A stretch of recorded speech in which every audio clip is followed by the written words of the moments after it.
స్వాగతం. శ్రీకృష్ణుల వారికి ప్రణామములు. నాదుల వారికి నమస్కారం. ఏదో ఒక పని లెక్తూ ఊరికే రాడుతున్నాను. అవును స్వామి, ఈ రోజు వినాయక చవితి కదా.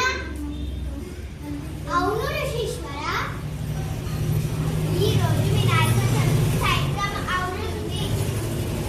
అవును మాత, ఈ రోజు సాయంత్రం పూజ చేయాలి. మాత, ఈ రోజు మనం చంద్రుడిని చూడకూడదు. ఎందుకు నారట మునీంద్ర? దానికి ఒక కథ ఉంది ప్రభు. చెప్పండి మునీంద్ర. అనిందే అనిందే, త్వరగా పద, అమ్మమ్మ నా కోసం ఎదురుచూస్తోంది. త్వరగా పదండి. చాలా ఎక్కువగా లడ్డూలు ఉండ్రాలు తిని ఇద్దరు పడిపోయారు.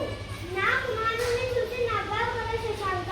నా కుమారుడికి నీ దృష్టి తల్లి పడిపోయాడు.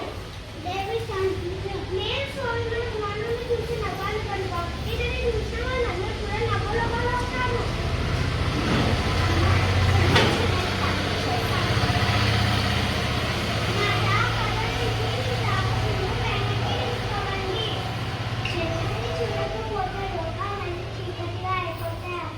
సరే, నా శాపంని సవరించుకుంటాను.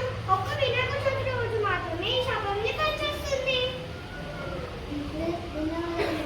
అమ్మా, నేను బాగానే ఉన్నాను.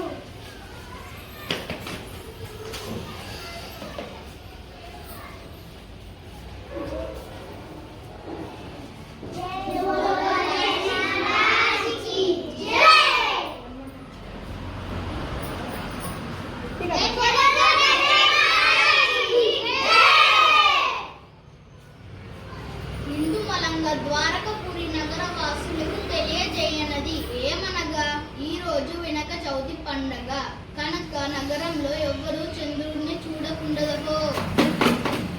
ఇది శ్రీకృష్ణుడి వారి ఆజ్ఞ కనుక తప్పక పాటించాలి.